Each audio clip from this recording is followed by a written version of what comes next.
우리가 인생을 살면서 중요하게 여기는 것들이 많이 있습니다.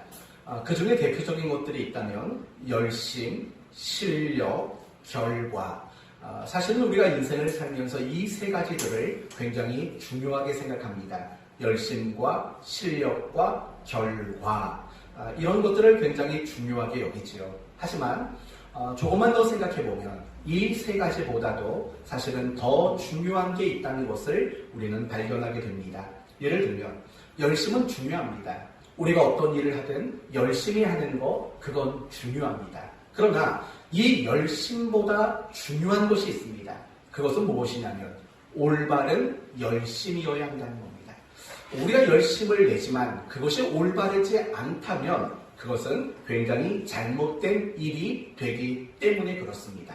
올바른 일에 열심을 내야지 그 열심은 옳은 열심이 되는 겁니다. 그러나 나쁜 일에 또는 잘못된 일에 열심을 낸다면 그 열심은 아주 잘못된 일일 수밖에 없는 겁니다. 또 실력을 갖춘다는 것, 그것도 굉장히 중요한 겁니다.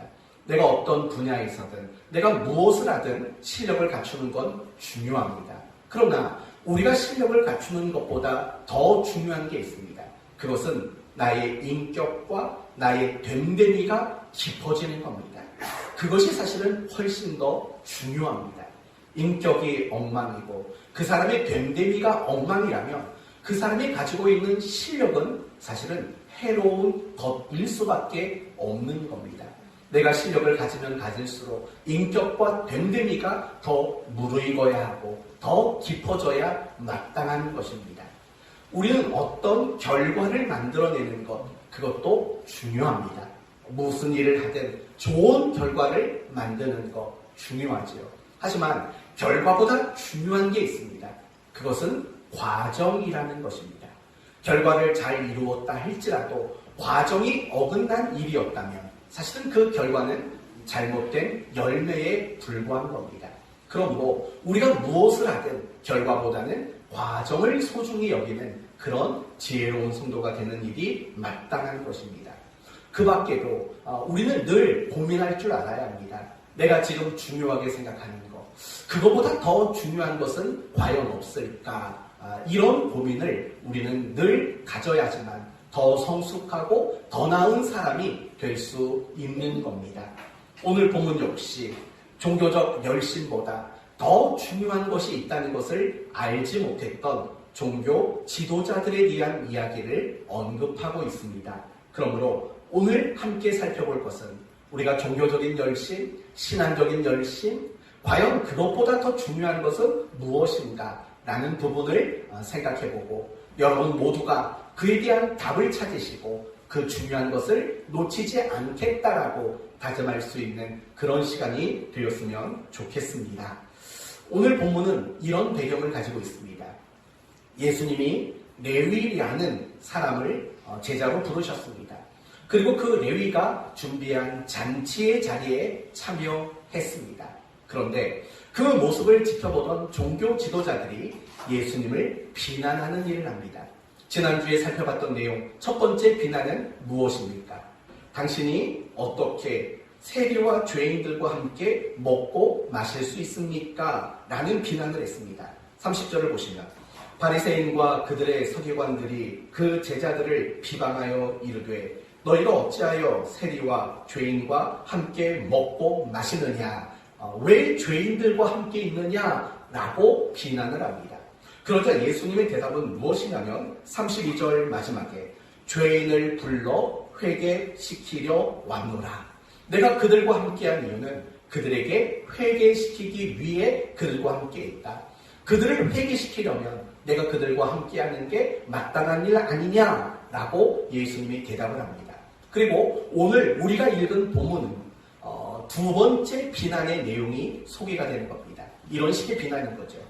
그래, 당신이 만약에 그 죄인들을 회개시키려고 왔다면 왜 그들과 금식을 해야지 먹고 마시느냐라고 비난하는 내용이 바로 오늘 두 번째 비난의 내용입니다.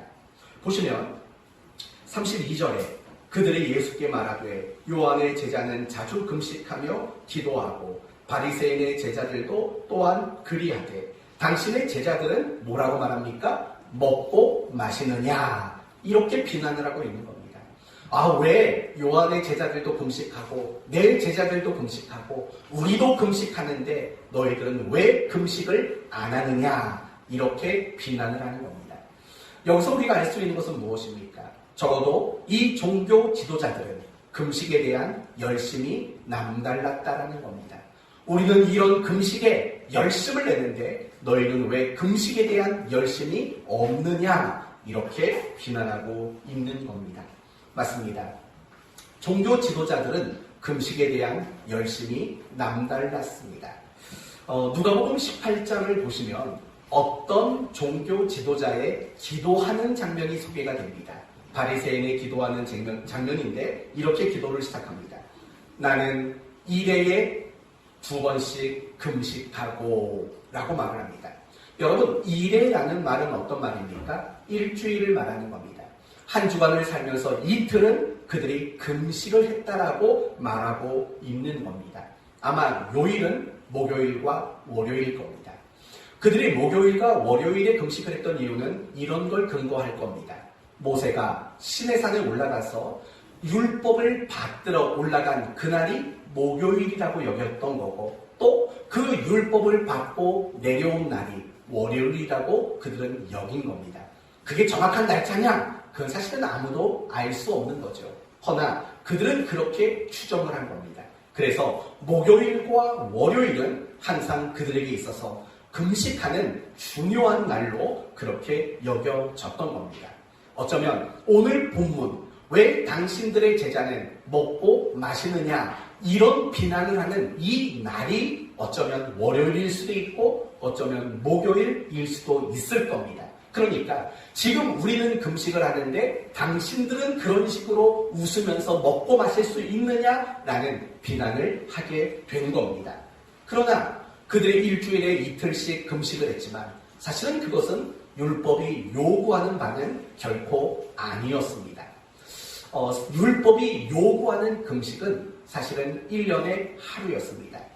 대속죄일, 유대인의 달력으로 말하면 7월 10일, 그날이 바로 유대인들이 모두가 함께 금식하는 유일한 하루였던 겁니다. 그 하루만이 성경이 요구하는 금식하는 날이었습니다. 1년에 한 번이면 된 겁니다. 그런데 스가랴 7장 말씀을 보시면 이스라엘 백성들이 바벨론으로 끌려가게 됩니다. 그리고 몇 년 동안 포로 생활을 하게 됩니까? 70년 동안 포로 생활을 하게 됩니다. 그런데 그 70년의 포로 생활 기간에 그들이 새로운 문화가 만들어졌는데 그 문화가 뭐냐면 금식이라는 문화가 만들어진 거예요. 성경은 7월 10일 대속죄일에 단 한 번만 금식을 요구합니다. 그러나 그들이 바벨론으로 끌려간 이후에는 어떤 마음에서인지는 모르지만 금식하는 숫자를 늘리기 시작했습니다. 그래서 스가랴 7장을 보시면 5월과 7월에 그들이 금식을 했다라고 언급합니다. 중요한 건 그것 역시도 하나님의 요구는 아니었습니다. 그들이 자발적으로 금식에 대한 열심을 낸 겁니다. 그렇게 70년이 지났습니다. 그들이 모두 다시 이스라엘 땅으로 돌아오게 되었습니다. 그런데 그들이 이스라엘 땅으로 돌아오자 또다시 금식하는 날짜를 늘리기 시작했습니다. 그래서 스가랴 8장을 보시면 4월, 5월, 7월, 10월 이렇게 1년에 4번 금식하는 절기로 그들이 스스로 정하고 지키게 됩니다. 이것도 역시 그들의 자발적인 결정이었습니다. 그래서 포로로 돌아온 이스라엘 백성들 그 시기까지는 1년에 4번 금식하는 것이 그들에게 정해진 금식의 날이었습니다. 그런데 세월이 흐르면서 금식하는 날짜가 갈수록 늘어나기 시작한 겁니다. 그러다가 예수님 당시에 와서는 그들이 금식하는 날짜가 일주일에 2번으로 는 겁니다. 여러분, 일주일에 2번이면 1년이면 최소 몇 번이 넘을까요? 100번이 넘어요. 100일이 넘는다고요. 365일 중에 100일이 넘는 날짜를 그들은 금식하는 날로 정하고 그렇게 금식을 지켰다라는 겁니다. 이것 역시도 하나님이 요구하신 바가 없고 성경이 요구하는 바가 없습니다. 그들 스스로가 정한 결정이고 그들이 스스로 지켜나가는 것이었습니다. 이것을 본다면 그들은 금식에 대해서 굉장한 열심을 가지고 있다는 것을 우리는 확인할 수 있는 겁니다. 그러나 이 종교 지도자들이 가진 열심은 금식에만 국한되어 있지 않습니다. 그들은 기도하는 일에도 굉장히 많은 열심을 가지고 있었습니다. 마태복음 6장에 보면 이런 표현이 나옵니다. 너희는 회당에서 기도하고 큰 길가에서도 너희는 기도한다. 이런 식의 표현을 하는 것을 보면 그들은 기도를 많이 했습니다. 최소한 하루에 3번 이상의 정해진 기도 시간을 가지고 있었던 겁니다. 아침에 눈을 뜨면 유대인의 기도를 하는 것을 먼저 시작합니다. 눈을 뜨자마자 그들은 기도를 하는 거예요. 그리고 하루에 3번 이상의 기도 시간을 그들은 반드시 지켰다라는 겁니다. 그것을 보아도 분명히 그들은 기도에도 열심히 있었던 사람들입니다. 뿐만 아니라 그들은 11조를 드리는 일에도 열심을 가지고 있었던 사람들입니다. 누가복음 18장 아까 말씀드린 대로 이 종교 지도자들이 어떤 종교 지도자가 기도할 때 기도의 내용이 이렇게 나옵니다. 소득의 11조를 드리나이다. 여러분 소득의 11조랍니다. 과연 어떤 의미일까요? 크게 2가지로 이해할 수 있습니다. 첫째는 한 달을 벌어서 우리 식대로 말한다면 한 달 수입에서 11조를 드리고 또 물건값, 기름값 다 빼고 순이익에서도 한 번 더 11조를 드렸다는 겁니다. 그러니까 이중적 11조를 드렸다는 거예요. 또 어떤 자료를 보니까 소득의 11조라는 걸 이렇게 말을 하더라고요. 1년 동안 매년마다 자기 재산의 10분의 1을 하나님께 바쳤다는 겁니다. 내가 올 한 해 내 재산, 내 집값 다 계산해서 11조를 드리고 또 내년에 가서 집값이 오르면 그 집값 오른 것을 근거로 전체의 11조를 또 한 번 드렸다. 이렇게 해석하는 구절도 본 적이 있습니다. 여하튼 중요한 것은 무엇이냐면 그들은 11조에 대해서 대단한 열심을 가지고 있었다라는 겁니다. 심지어 누가복음 11장 42절에는 이런 말씀도 나옵니다. 화 있을진저 너희 바리새인이여 너희가 박하와 운향과 모든 채소의 11조를 드리되 라고 말해요. 여러분 박하와 운향은 무엇입니까? 그것은 향신료입니다. 음식을 만들 때 쓰는 향신료입니다. 채소는 무엇입니까? 음식을 만드는 재료인 겁니다. 그것에서도 11조를 하나님께 바쳤다는 겁니다. 사실은 율법에서 11조를 요구하는 것은 사실은 향신료나 채소류가 아닙니다. 가축이나 어떤 나무의 열매나 또는 어떤 곡식이나 이런 것에 11조를 요구하지 향신료 또는 어떤 채소 이런 것에 11조를 율법은 말하지 않습니다. 그런데도 불구하고 그들은 굉장히 구체적으로 굉장히 꼼꼼하게 하나님 앞에 11조를 드렸다라는 겁니다. 굉장히 11조를 열심히 지켰다라는 말이죠. 또 그들이 열심을 냈던 것은 많이 있습니다. 안식일을 지키는 일에도 그들은 굉장한 열심이 있었습니다.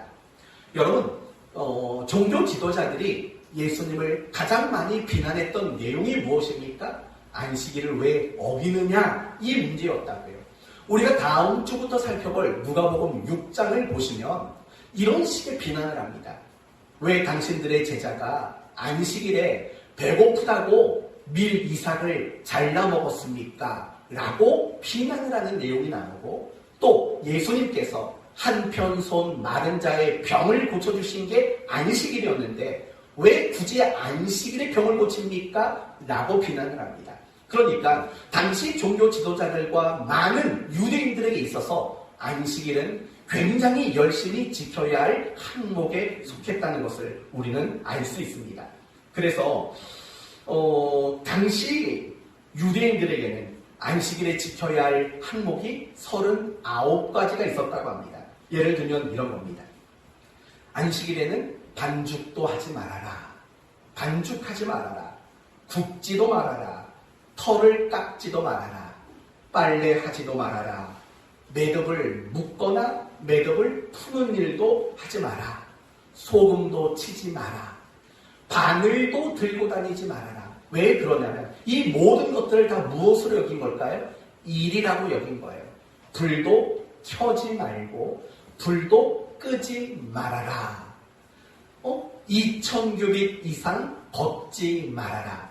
여러분 2000규빗은 약 900m 정도 되는 겁니다. 그 거리 이상은 절대로 걸으면 안 된다. 이런 식의 안식일 규정이 있을 정도로 그들은 굉장히 열심히 안식일을 지켰다는 것을 알 수 있습니다. 그들에게는 미드라쉬라는 율법 지침서가 있습니다. 율법을 근거로 하지 말아야 될 것 248가지, 해야 될 것 365가지, 총 613가지 이 행동 방식, 지침을 만들어서 그들은 열심히 지켰습니다. 제가 이런 식의 이야기를 하는 이유는 무엇이냐면 이 종교 지도자들은 종교적인 의식이나 또는 신앙적인 면에 있어서는 남다른 열심을 가지고 있었던 사람들이다. 바로 이런 부분들을 여러분에게 강조하는 겁니다. 지금 우리는 금식하는데 당신들은 왜 금식하지 않습니까? 라는 말 속에는 이런 말이 있는 거죠. 우리에게는 신앙의 열심이 있는데 당신들에게는 신앙의 열심이 없구나 라고 비난하는 것과 마찬가지라는 겁니다. 그렇습니다. 종교 지도자들, 그들에게는 분명히 신앙적 열심이 있었던 것은 맞습니다. 그렇다면 이제 우리 자신도 한번 돌아보셔야 합니다. 여러분에게는 신앙적인 열심이 과연 있으십니까? 제가 종교 지도자들이 가지고 있었던 열심을 몇 가지 언급을 드렸는데 그것을 그대로 우리에게 되물어 보도록 하겠습니다. 먼저 여러분은 정기적으로 금식 기도를 하고 계십니까? 여러분은 정기적인 금식의 날짜가 있으십니까? 나는 1년에 몇 번 이상 또는 나는 1년에 이맘때쯤 이 시기쯤 나는 금식하겠다라는 그런 규칙을, 금식에 관련된 규칙을 혹시 가지고 계십니까? 여러분은 작년 한 해를 살아가시면서 금식은 며칠 하셨습니까? 굶식 말고요. 살 빼려고 굶는 굶식 말고 내가 정말 하나님 앞에 작정하고 금식한 날짜는 과연 며칠을 하셨습니까? 금식에 대한 열심은 있습니까? 두 번째, 여러분은 매일 규칙적인 기도 시간을 가지고 계십니까? 종교 지도자들은 아침에 일어나면 유대인의 기도로 시작해서 하루에 3번 이상의 기도를 규칙적으로 했습니다. 기도의 시간이 있었습니다. 그러면 여러분은 어떻습니까? 매일매일마다 규칙적으로 정해진 시간에 하나님 앞에 기도하는 그런 기도의 열심은 혹시 가지고 계십니까? 또 묻습니다. 여러분은 하루에 몇 시간 기도하십니까? 다르게 묻습니다. 여러분은 하루에 몇 분을 기도하십니까? 적어도 하루를 살아가시면서 30분 이상은 여러분 기도하고 계십니까? 또 다른 열심을 한번 물어봅시다. 여러분은 11조에 대한 열심은 가지고 계십니까? 정말 정직한 11조를 하고 계십니까? 아니면 더 나아가서 풍성한 11조를 하고 계십니까? 제가 여러분에게 11조를 하라고 강조하는 것이 아니라 여러분의 열심을 확인하기 위해서 이런 것들을 언급하고 있는 겁니다. 그 밖에도 예배에 대한 열심은 있으십니까? 내가 예배 열심히 나가야지.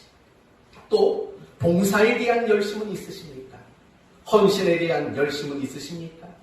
훈련에 대한 열심은 있으십니까? 더 나아가서 순종하고자 하는 열심은 과연 여러분에게 있으십니까? 한번 돌아보셔야 한다는 겁니다. 우리는 종종 이 종교 지도자들의 이야기가 나오면 참 못된 사람이라고 비난하기를 좋아합니다. 그러나 여러분, 과연 우리가 이 종교 지도자들을 비난할 자격이 있을까요? 우리는 어떤 면에서 본다면 사실은 이 종교 지도자들보다 나은 것이 없는 사람일 확률이 굉장히 높습니다. 왜냐하면 우리는 그들이 가지고 있는 열심 반도 따라가지 못하기 때문에 그렇습니다. 여러분, 1년에 100일 이상 금식하는 거, 그거 쉬운 일이겠습니까? 그런데 우리는 1년에 단 하루도 하나님을 위해서 금식하는 날을 갖지 못하고 있습니다. 그들은 무슨 일이 있어도 하루에 3번 이상은 기도했습니다. 아침에 눈을 뜨면 그들은 가장 먼저 기도했다고요. 그러나 우리는 어떻습니까? 아침에 눈을 뜨고 기도하는 경우가 얼마나 있으십니까? 하루에 정말 3번 이상 기도하는 여러분의 규칙적인 기도 생활은 정말 있는지를 생각해 보세요. 과연 우리는 11조를 정말 온전하게 하는지 보세요. 그냥 그럴듯하게 내는 것뿐이죠. 남들에게 적당히 속이는 거죠.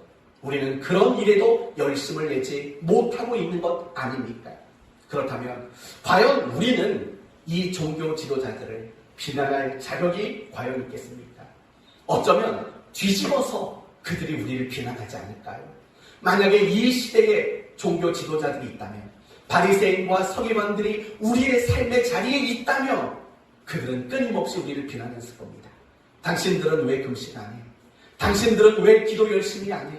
당신들은 왜 올바른 11조 생활하지 않아? 왜 당신들은 열심히 안식일을, 주일을 지키지 못해? 라고 우리를 도리어 그들은 비난할 것이라고 저는 생각합니다.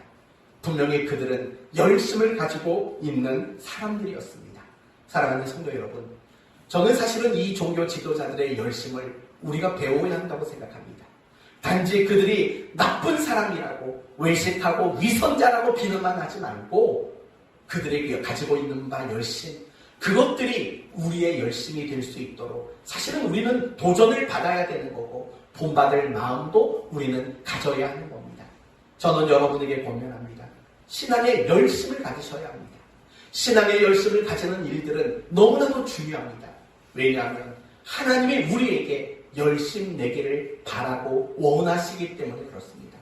하나님은 우리가 신앙생활을 적당히 하기를 원하지 않으십니다. 하나님도 무슨 일이든 열심을 가지고 일하시는 분이십니다. 그렇기 때문에 하나님은 날마다 나에게 주어진 그 신앙의 모든 영역들에서 열심 내기를 원하고 계시는 거죠. 뿐만 아니라 열심을 가져야 성장을 하게 되는 거죠. 우리는 늘 지름길 찾기를 바빠합니다. 늘 손 안 대고 코를 풀려고 합니다. 무슨 말입니까? 신앙에 열심을 내지 않으면서 우리는 믿음이 좋아지기를 바라고 신앙이 성장하기를 바라는, 사실은 상식 밖의 생각과 기대를 가질 때가 너무나도 많이 있다는 겁니다. 여러분 아시지요? 성경이 우리에게 늘 가르치는 원칙이 있습니다. 그것은 이런 거죠. 뿌린 대로 거둔다. 뿌린 대로 거둔다가 성경이 우리에게 말하는 원칙인 거예요. 어쩌면 이렇게 말씀하실 수도 있어요. 목사님, 그거 뭐 세상 사람들이 하는 말과 다르지 않잖아요. 기독교는 은혜의 종교라면서요? 라고 말하시겠죠. 맞아요. 기독교는 은혜의 종교예요. 그러나 그 은혜가 어디에 부어지냐면 뿌리는 자 위에 부어지는 거예요. 수고하는 자, 땀 흘리는 자, 최선을 다하는 자, 그들 위에 은혜를 부으시어서 우리가 뿌린 것보다, 또는 우리가 뿌린 것을 가장 최선으로 열매 맺게 하시는 분이 바로 하나님이시라는 거죠. 성도 여러분, 똑같은 씨를 뿌렸다고 해서 똑같은 결과가 나오진 않아요. 그 농부가 얼마나 그 나무를, 그 곡식을 잘 돌보느냐에 따라서 결과는 달라진다고요. 같은 밭에 같은 씨가 뿌려져도 농부가 어떻게 그것을 관리하고 돌보느냐, 그게 열매를 결정하는 거잖아요. 마찬가지예요. 우리가 그리스도인으로서 신앙의 많은 것들을 뿌릴 줄 알아야 돼요. 정성껏 뿌려야 되고 열심을 내서 뿌려야 돼요. 그리고 열심히 돌봐야 돼요.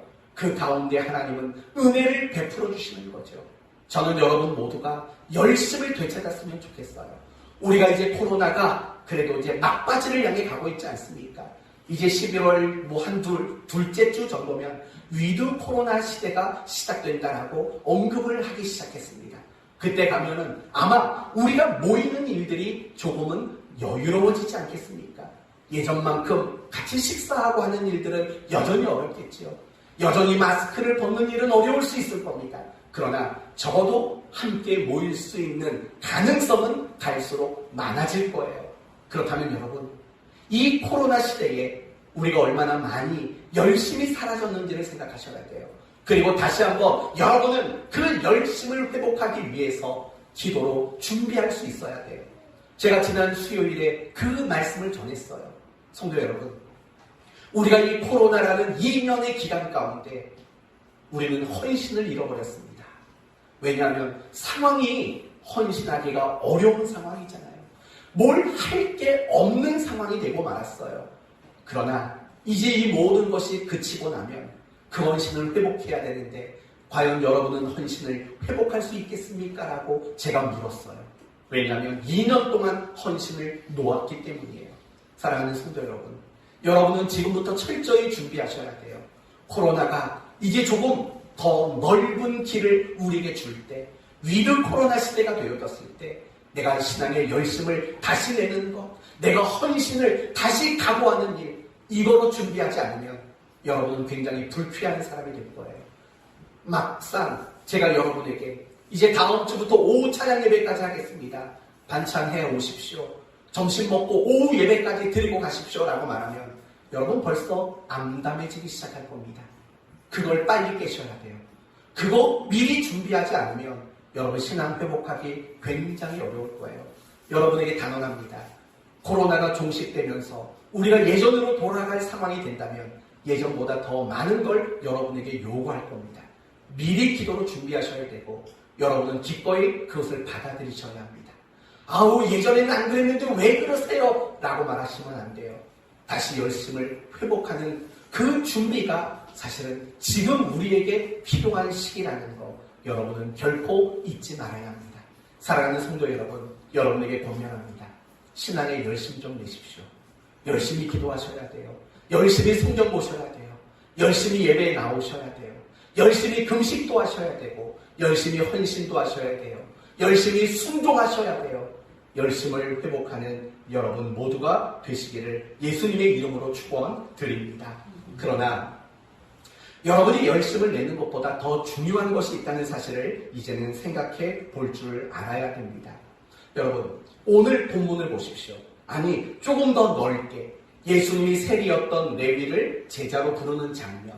그래서 예수님이 그 레위의 집에서 죄인과 세리로 대표되는 그들과 함께 식사하는 그 장면 속에서 종교 지도자들이 등장을 합니다. 그들의 모습을 가만히 보면 우리 모두는 이런 걸 느끼게 될 겁니다. 참 은혜가 없는 사람들이다 라고 느껴질 겁니다. 여러분, 이 종교 지도자들의 모습을 보며 여러분 은혜로움을 느끼실 수 있겠습니까? 전혀 그들의 모습 속에서는 은혜로움이 없습니다. 왜냐하면 그 세리라는 직업을 가진 사람들을 무엇으로 취급했기 때문입니까? 죄인으로 취급했고 그들을 부정한 사람이라고 여겼기 때문이죠. 뿐만 아니라 그들과 함께 한자리에 있고 먹고 마시는 예수님의 그 공동체를 바라보면서 그들은 비난했거든요. 왜 당신들은 금식하지 않냐고 비난을 퍼붓고 있는 것입니다. 그들의 모습을 보면 하나도 은혜로운 모습을 발견할 수 없는 겁니다. 그렇다면 여기서부터 중요한 이야기가 이제 시작이 되는 겁니다. 이 종교 지도자들은 무엇을 가지고 있었던 사람이라고 했습니까? 신앙의 열심을 가지고 있었던 사람들이에요. 금식도 열심히 했고 기도도 열심히 했고 또 그들은 안식일도 열심히 지켰고 그들은 11조도 열심히 했고 모든 영역에서 그들은 남다른 열심을 가지고 있었던 사람이에요. 신앙생활을 굉장히 열심히 하는 사람이라고요. 그러나 안타까운 것은 그렇게 신앙생활을 열심히 하고 있음에도 불구하고 그들의 모습 속에서는 하나도 은혜로운 모습을 발견하지 못하고 있다는 거예요. 그렇다면 그들이 무엇이 잘못되었을까요? 그들이 정말 놓치고 있는 것은 무엇일까요? 그것은 바로 열심보다 더 중요한 것이 있다는 것을 알지 못했고 그 열심보다 중요한 것을 그들이 놓쳤기 때문에 그들의 모습을 보면서 그들은 하나도 은혜로운 모습이 발견될 수 없게 되었다는 겁니다. 그렇다면 여러분, 그들이 놓친 건 무엇일까요? 그들의 열심보다 더 중요했던 것은 무엇일까요? 그것은 그들의 열심을 냈던 신앙, 그 신앙에 걸맞는 삶을 만들어내는 일을 그들이 놓쳤고 그것을 목적하지 않았다라는 겁니다. 마태복음 23장에 그들을 향한 책망이 이렇게 나옵니다. 화 있을진저 외식하는 서기관들과 바리새인들이여, 너희가 박하와 회향과 근체의 11조를 들이되 율법에 더 중한 바 의와 인과, 마지막 하나는 뭘까요? 신. 맞아요. 의와 인과 신은 버렸도다. 그러나 이것도 행하고 저것도 버리지 말아야 할지니라 라고 말해요. 지금 예수님은 두 가지를 모두 말하고 있는 거예요. 그들이 신앙적, 종교적 열심을 가지고 있는 거, 그게 틀렸다고 말하는 거 아니에요. 오늘 본문도 뭐라고 예수님이 말씀하시냐면 35절에 그러나 그날에 이르러 그들이 신랑을 빼앗기리니 그날에는 금식할 것입니다. 지금 예수님도 금식을 부정하고 있는 게 아니에요. 금식을 인정하고 있고 금식을 할 거라고 말하고 있어요.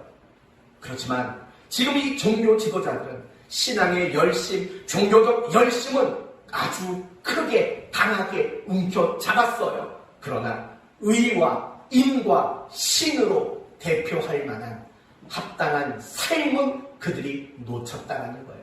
삶을 만들어내는 일은 그들이 붙잡지 못했다는 거죠. 그들이 붙잡지 못했다는 거예요. 여러분, 간단히 말하면 이렇게 말할 수 있어요. 주일날 교회 가서 예배드리는 것, 성경 읽는 것, 기도하는 것은 붙잡았지만 그리스도인답게 살아가는 일은 완전히 놓쳐버린 자들이다. 이렇게 예수님이 말씀하고 있다는 겁니다. 이 점을 금식이라는 것을 통해서 한번 여러분에게 확인을 시켜드리도록 하겠습니다. 여러분, 요즘에야 금식을 잘 안 하고 계시겠지만 옛날에는 금식을 꽤 많이 하셨죠. 저도 마찬가지예요. 한 몇 년 전부터 금식을 제가 못하고 있는데 그 이전에는 1년에 2차례씩 3일, 5일씩 이렇게 금식하는 생활을 가졌다고요. 그러면 여러분, 금식은 왜 한다고 생각하세요? 금식을 왜 한다고 생각하시나요? 금식하는 이유가 뭘까요? 제가 성경을 보니까 금식을 하는 이유는 크게 세 가지로 정리가 되더라고요. 첫째는 우리의 영적인 유익을 위해서 금식을 하게 돼요. 우리의 영적인 유익. 예를 들면 나를 점검하고 나의 흐트러졌던 신앙을 다시 회복하기 위해서 우리는 금식이라는 것을 해요. 만약에 여러분의 신앙이 흐트러져 있고 여러분의 신앙이 무너져 있다면 저는 여러분에게 권면하고 싶어요. 금식하셔야 돼요. 금식이라는 방법을 통해서 여러분의 신앙을 점검하고 여러분의 무너진 신앙을 회복하는 방법으로 금식을 사용하는 것은 굉장히 올바른 일인 거예요. 그래서 지금 여러분의 신앙이 흐트러져 있다고 생각하신다면 금식해보세요.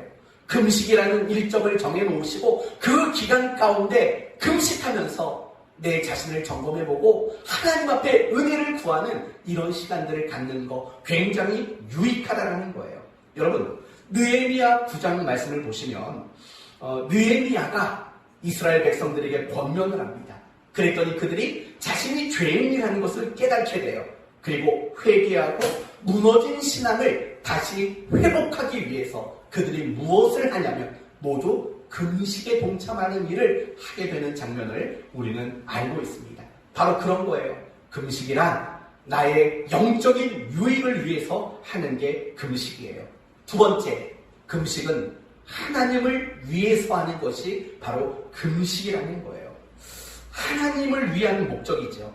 스가랴 7장을 보시면 이런 말이 나와요. 한번 들어보세요. 온 땅의 백성과 제사장들에게 이르라. 너희가 70년 동안 5째 달과 7째 달에 금식하고 애통하였거니와 그 금식이 나를 위하여 한 것이냐? 라고 물어요. 무슨 말이에요?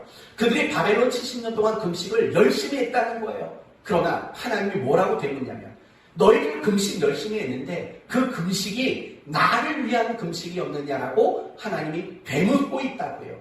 이 말 속에는 어떤 의미가 있을까요? 그들은 금식이라는 것 자체를 그저 열심이라는 차원에서 하고 말았다라는 거예요. 정말 하나님을 목적한 금식이 아니에요. 하나님을 위한 금식을 한 게 아니라는 거예요. 그렇다면 하나님을 위한 금식이란 뭐예요? 이런 거죠. 하나님이 기뻐하는 일을 위해 금식하는 것. 바로 그런 것들을 위한 금식이 아니었다라는 거죠. 금식은 하나님을 위해 사는 거예요. 그리고 더 중요한 세 번째 금식의 목적은 우리 이웃을 위한 목적을 가지고 있다고 성경은 말하고 있어요. 이사야서 58장 6절에 여러분 이 구절은 여러분이 반드시 알아두셔야 할 구절이에요. 이렇게 말합니다. 내가 기뻐하는 금식은 흉악한 결박을 풀어주며 멍에의 줄을 끌어주며 압제당하는 자들을 자유하게 하며 모든 멍에를 꺾는 것이 아니겠느냐. 내가 기뻐하는 것은 흉악한 결박 가운데 있는 자들의 결박을 풀어주고 멍에의 줄을 끊어주고 압제당하는 자들을 자유하도록 만들어주기 위해 하는 금식. 다르게 말한다면 우리의 이웃 그들에게 유익을 주기 위해서 금식하는 것. 그게 내가 가장 기뻐하는 금식이 아니겠느냐라고 이사야서 58장이 그렇게 말하고 있다라는 거예요.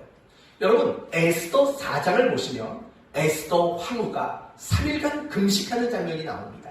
그 금식은 누구를 위한 금식이었을까요? 자기 민족과 자기 백성들, 바로 그들을 위해서 에스더 황후는 3일 동안 금식했다는 것을 보게 되는 겁니다. 이처럼 금식이란 자신의 영적인 유익을 위해 사는 거예요. 하나님을 위해 사는 거예요.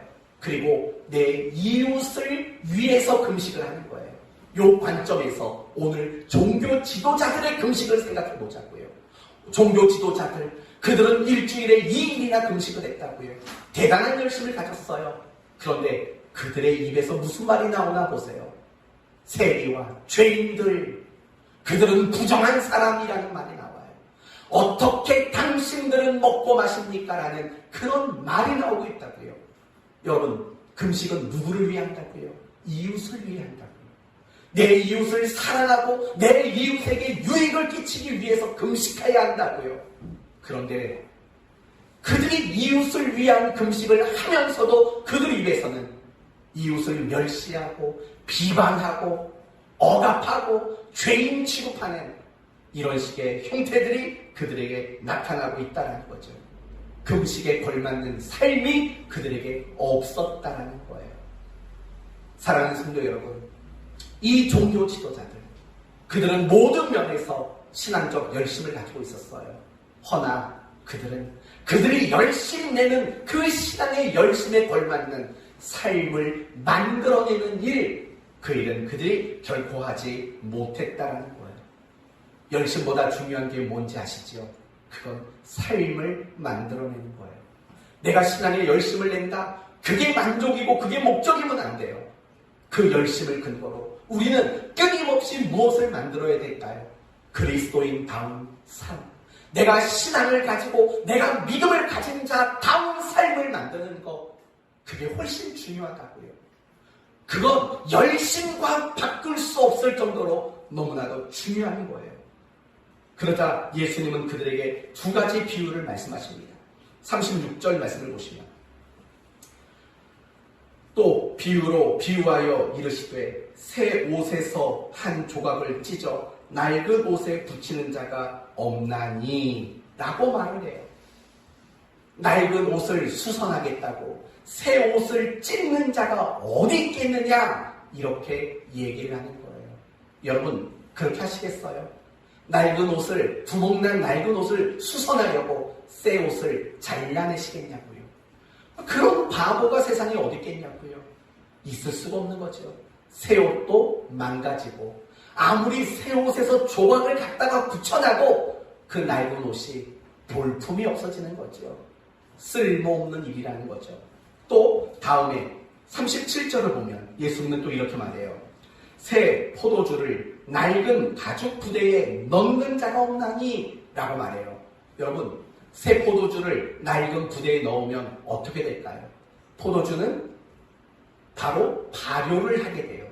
여러분, 발효를 하게 되면 무엇이 발생할까요? 가스가 발생해요. 그러면 이 가스가 발생하면 가죽 부대는 팽창하게 되겠죠. 그런데 그 가죽 부대가 낡은 것이라면 어떤 결과가 나올까요? 찢어지고 말겠죠. 터져버리고 말겠죠. 그러면 어떻게 될까요? 가죽 부대도 손상이 되는 거고, 애써 만들어 놓은 포도주도 다 쏟아져 버리겠지요. 그럴 사람이 없다라고 말해요. 이제 그러면서 예수님은 이렇게 말하죠. 38절에 새 포도주는 새 부대에 넣어야 할 것이니라. 이게 가장 중요한 구절이에요. 새 포도주는 새 부대에 넣어야 할 것이니라. 여러분, 지금 예수님이 이 말씀을 하시기까지 두 가지 비유를 했어요. 새 옷을 잘라 낡은 옷에 덧붙일 자가 없다. 두 번째는 새 포도주를 낡은 부대에 넣을 자가 없다. 이렇게 말하는 거예요. 여러분, 초점은 무엇이냐면 새 것을 어떻게 사용할 것인가가 초점이에요. 새 옷, 새 포도주, 이걸 어떻게 활용하는 것이 올바른 것이냐라는 거죠. 결론은 무엇이냐면 새 것은 절대로 낡은 것과 병행시키거나 낡은 것에 합할 수 없다라는 게 결론인 거예요. 그렇다면 여러분, 새 것은 무엇일까요? 복음이지요. 그리고 예수 그리스도로 말미암는 사역의 결과물들이죠. 그러면 낡은 것, 낡은 옷, 낡은 가죽 부대, 이것은 무엇일까요? 결국 율법이고 전통인 거죠. 그러니 결국 예수님이 하신 말씀은 그거예요. 새로운 시대가 도래했다. 그런데 너희는 아직도 옛것, 율법을 고집하고 있다라고 말하는 거죠. 여기서 율법을 고집한다는 말은 이런 뜻이에요. 율법은 결국 행위의 문제예요. 율법은 행위의 문제라고요. 그러니까 이런 말이 되는 거죠. 너희는 여전히 어떤 행위에 대한 열심을 가지는 것, 거기에 머물러 있다. 그게 다가 아니라 하나님이 요구하시고 하나님이 원하시는 삶을 만들어내는 자리까지 너희는 나가야 된다라고 예수님은 지금 말씀을 하고 있다는 것입니다. 사랑하는 성도 여러분, 지금 종교 지도자들, 그들이 가지고 있었던 열심, 목적은 결국은 열심을 내는 것 그 자체가 그들에게는 목적이었다는 거예요. 바로 이 부분을 우리가 많이 고민해 봐야 되는 거죠. 그들은 열심을 내는 것 그 자체가 신앙의 목표였어요. 하나님이 원하시는 삶을 만들어내는 것이 그들에게는 목적이 아니었다는 거예요. 그래서 예수님은 이 두 가지 비유를 통해서 무엇을 말하냐면, 아니다, 더 나가라, 열심 좋다. 그러나 열심이 목적이고 열심이 만족이면 안 된다. 하나님이 원하는 삶을 만들어내는 자리까지 나가는 것이 목적이고 만족이 되어야 한다. 말하고 있는 것이 오늘 본문의 내용이라는 겁니다. 그렇다면 여러분은 어떠십니까? 여러분은 신앙의 열심을 만들어내는 것을 목적하고 있으십니까? 아니면 삶을 만들어내는 자리를 목적하고 있으십니까?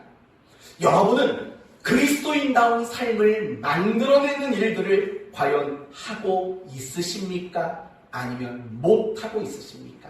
한번 여러분 자신을 곰곰이 생각해 보셔야 합니다. 만약에 여러분이 삶을 만들어내는 일을 하지 못한다면 그 이유는 무엇일까요? 오늘 본문은 이렇게 말합니다. 여러분이 새 부대가 되지 못하기 때문입니다. 여러분이 새 부대가 되지 못하기 때문에 하나님이 요구하시는 모든 삶을 담아내지를 못하는 겁니다. 여전히 여러분은 낡은 부대이기 때문에 그렇습니다. 열심에만 목적을 삼는 그런 낡은 부대이기 때문에 하나님이 원하는 삶을 담아내는 새 부대의 노릇을 하지 못하는 거죠. 이걸 마태복음 7장의 이야기로 바꿔서 말하면 이런 말이 되는 겁니다. 여러분이 스스로를 좋은 나무가 되도록 만드는 일을 하지 않기 때문입니다. 당시 종교 지도자들은 무성한 무화과 나무 잎과 같다라고 예수님이 야단을 친 기억을 하실 겁니다. 무엇이에요? 그들의 목적은 잎사귀를 만드는 거예요. 다르게 말하면 신앙의 행위를 많이 만드는 거, 그게 목적이었지. 자기 자신을 좋은 나무로 만드는 것이 그들의 목적은 아니었다는 거예요. 그러나 여러분 아시지요? 많은 열매, 정말 하나님이 원하는 좋은 열매라는 삶을 맺기 위해서 선행되어야 되는 것은 내가 좋은 나무가 되는 것, 그것 아니고는 좋은 열매, 삶을 만들어내는 다른 방법은 있을 수 없다라는 거예요. 새 부대가 되지 않으면 하나님이 원하는 삶을 담아내지 못해요. 좋은 나무가 되지 못하면 하나님이 원하는 아름다운 삶의 열매를 만들어내지 못한다고요. 제가 무엇을 말하는지 아시겠습니까? 우리는 열심을 내지도 못해요. 그런데 열심을 가지고 있는 사람들은 열심 자체가 목적이에요. 나를 새 부대로 만들고 나를 좋은 나무로 만드는 일, 그 일은 하지 않는다라는 거예요. 그러니까 우리는 늘 무엇에 실패하게 되냐면 하나님이 원하는 삶을 만들어내는 것, 내가 그리스도인답게 살아가는 그런 삶을 우리는 늘 실패할 수밖에 없다라는 거예요. 사랑하는 성도 여러분, 열심을 잃지 마세요. 그러나 그 열심은 목적이 그 열심 자체에 있는 게 아니에요. 내가 열심을 내요, 신앙의 열심을 가져요. 그 목적은 나를 새 부대가 되도록 만드는 거예요. 내가 열심을 내요, 그것은 내가 좋은 나무가 되기 위한 목적을 가지고 있는 거예요. 이 목적을 잃어버리면 사실은 열심만 있지 어디 가도 은혜가 끼쳐지지 않는, 어디 누가 봐도 은혜가 하나도 없는 그냥 신자로 살아갈 뿐이라는 거예요. 사랑하는 성도 여러분, 여러분은 여러분 스스로를 좋은 나무가 되도록 만들고 계시나요? 정말 많은 열매를 맺을 만한 나무가 되도록 여러분을 가꾸고 만드는 일을 하고 계시나요? 여러분은 스스로가 새 부대가 되어서 무엇을 담아도 터뜨려내지 않을 만한 새 부대가 되는 일 하고 계시나요? 그 일을 하시라고요. 하나님은 우리가 무언가를 많이 하는 것보다 더 바라는 것은 더 나은 존재가 되는 것, 더 나은 인격과 더 나은 성품을 가진 사람이 되는 것, 정말 하나님의 말씀대로 살아내는 그런 사람이 되는 것, 하나님은 그걸 바라신다고요. 그게 우리가 바라봐야 할 목표예요. 우리가 그것을 위해서 늘 달려가야 돼요. 왜 세상이 그리스도인들을 욕할까요? 세상 사람들은 그리스도인을, 기독교인들을 더 이상 기독교인이라고 안 불러요. 개독교라고 부르죠. 아시잖아요. 왜 그럴까요? 우리가 열심이 없었어요? 아니요. 열심이 없어서가 아니라 도무지 삶을 만들어내지 않기 때문이에요. 좋은 나무가 되는 일을 하지 않고 새 가죽 부대가 되는 일을 하지 않는 거예요. 그러니 우리 안에 어떤 삶의 열매가 맺어질 수 있고 내가 가지고 있는 그 신앙 안에서 과연 무엇이 담겨질 수 있는 가죽 부대가 될 수 있겠냐고요. 다시 한번 여러분에게 강조합니다. 여러분의 새 부대가 되고 좋은 나무가 되도록 만드는 일에 힘쓰십시오. 아니, 더 쉽게 말할게요. 삶을 만들어가는 일에 여러분이 노력하고 힘쓰는 사람이 되셔야 돼요. 그게 바로 열심보다 중요한 것이 삶이라는 오늘 본문의 가르침인 것입니다. 그렇다면 이제 마지막 한 가지만 이야기하겠습니다. 삶을 만들어내기 위해서 무엇이 필요할까요? 내가 좋은 나무가 되고 내가 새 가죽 부대가 되고 내가 하나님이 원하는 삶을 만들어내기 위해서 우리에게 정말 필요한 것은 무엇일까? 바로 이런 겁니다. 익숙함에서 오는 편안함을 고집하지 마십시오. 다시 말합니다. 여러분의 삶에 익숙한 것, 여러분의 삶에 편안함을 가져다 주는 것, 거기에 머무르려고 하는 고집을 버리셔야만 합니다. 이제 39절 마지막 절에 이런 말이 나옵니다. 묵은 포도주를 마시고 새 것을 원하는 자가 없나니 이는 묵은 것이 좋다 함이니라. 무슨 말인지 아세요? 이것이 종교 지도자들이 가지고 있는 사고 방식이고 그들의 형태의 내용이었다는 거예요. 무슨 말이냐면 이런 거예요. 맞는 말이에요. 여러분, 막 담근 포도주와 오래 숙성시킨 포도주 중에 무엇이 맛있겠습니까?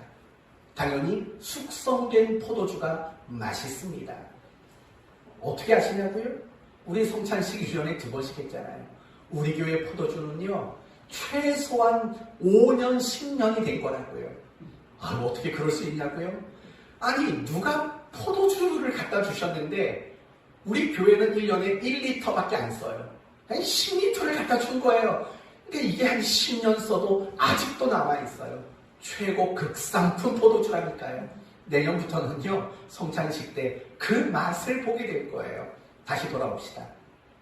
그렇게 숙성된 포도주가 맛있어요. 그거는 상식적인 거고 맞는 말이에요. 그런데 예수님이 이 말씀을 언급한 이유가 뭐냐면 결국 이거예요. 그들이 숙성된 포도주가 맛있었으니까 늘 무엇만 선호하고 무엇만 찾았겠습니까?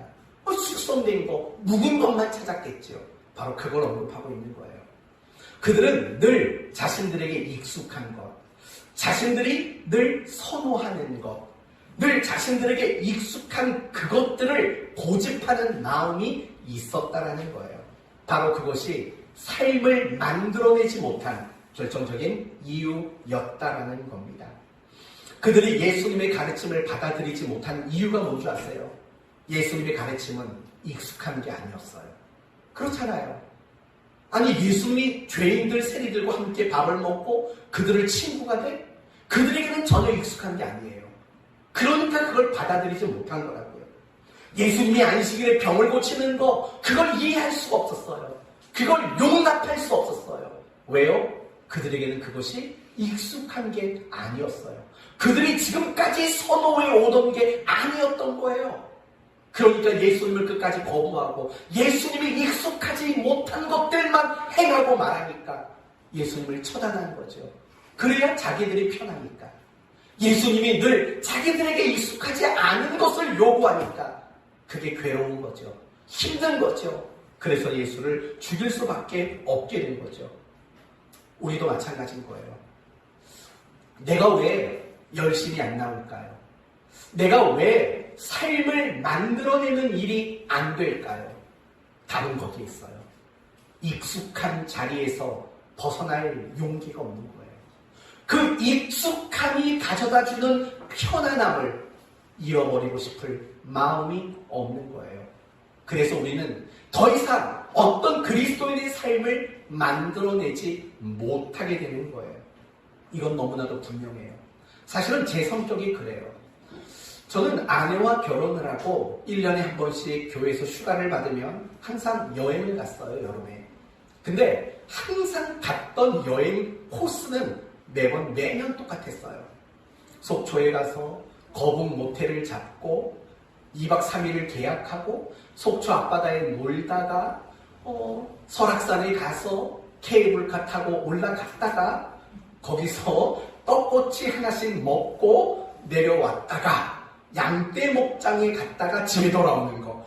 이게 매년 반복됐다고요. 왜 그러냐면 저는 낯선 데 가는 게 힘들어요. 새로운 장소에 가서 그걸 뭘 또 알아봐야 되고 새로운 환경에 적응하는 거. 사실은 제가 그런 걸 굉장히 잘 못하는 스타일이에요. 그래서 매년 휴가 가면 다 똑같은 곳이에요. 다 똑같은 곳. 우리 딸내미가 태어났으니까 매년 그 코스를 거북 모텔에 데려갈 수는 없잖아요. 그러니까 이제 또 바꿨죠, 다른 데로. 그리고 매년 거기만 가고 있어요. 몇 년째 못 가고 있긴 하지만 여하튼 중요한 건 뭐냐면 그게 싫은 거예요.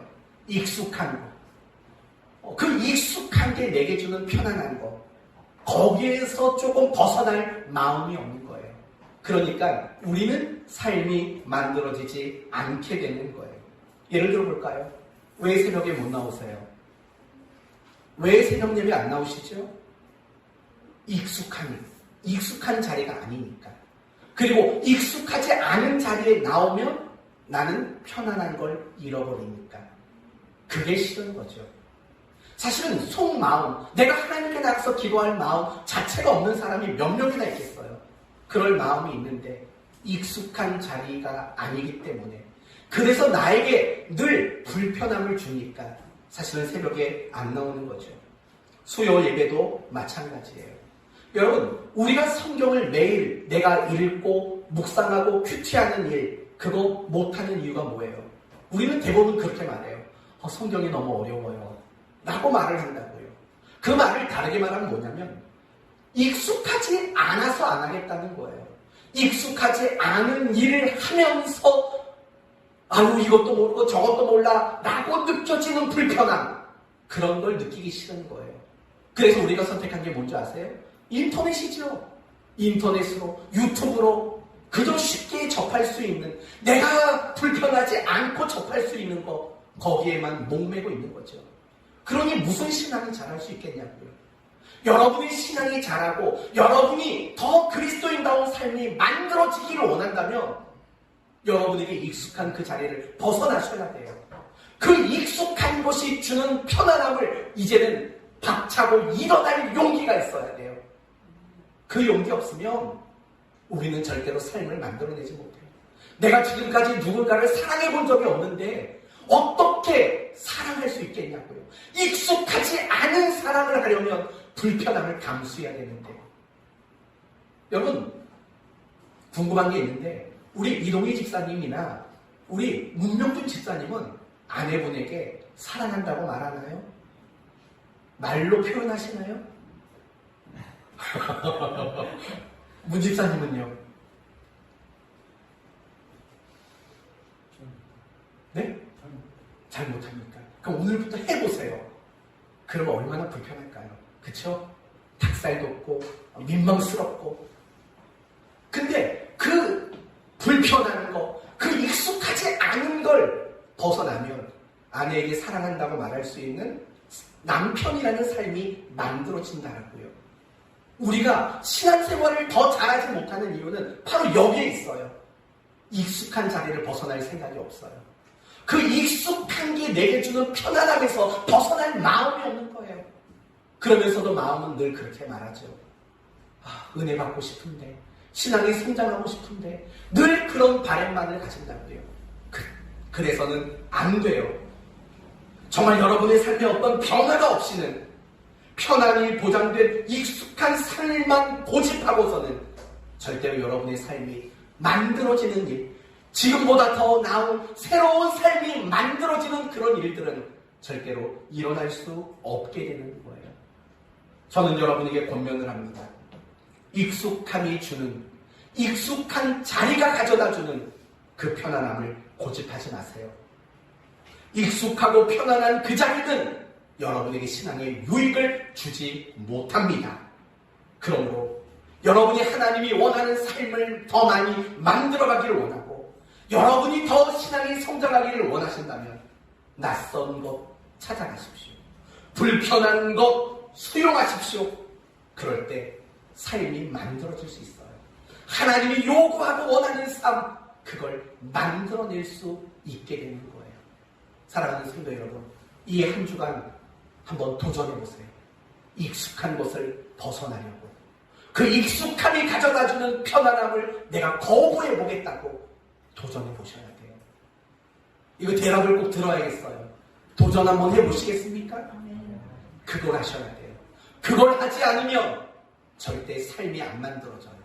그리고 여러분의 신앙도 더 나아질 수가 없어요. 이제 말씀을 마치겠습니다. 종교 지도자들, 그들은 열심히 있었어요.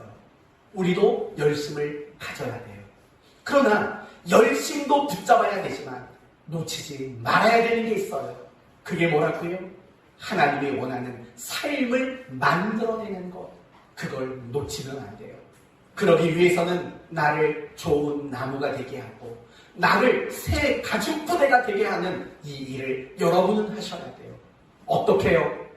익숙함이 가져다주는 그 편안한 자리, 그것을 박차고 나갈 용기를 가져야 돼요. 그럴 때 정말 하나님이 나에게 원하시는 삶을 비로소 만들어갈 수 있게 되는 겁니다. 저는 여러분 모두가 익숙하고 편안한 것을 이제는 뛰어넘는 용기를 갖기를 바랍니다. 그래서 여러분이 새 가죽 부대가 되시고 그래서 하나님이 여러분에게 요구하는 삶을 여러분 모두가 담아낼 수 있는 그런 인생 살아가시기를 예수님의 이름으로 축원드립니다. 아멘. 기도합시다. 하나님 감사합니다. 오늘 말씀을 통해서 열심도 중요하고 그러나 삶을 만들어내는 일이 더 중요한 목적이라고 알려주셨습니다. 그런데 우리는 삶을 만들어내지를 못합니다. 왜냐하면 익숙함, 그리고 그 익숙함이 가져다주는 편안한 자리에서 벗어날 용기가 없기 때문입니다. 이 시간 기도합니다. 벗어날 수 있는 용기를 주옵소서. 그래서 나를 좋은 나무로 만들고 나를 새가죽 부대가 되도록 만들게 하시어 하나님이 원하는 삶을 내 인생의 가죽 부대에 모두 담아낼 수 있도록 허락해 주옵소서.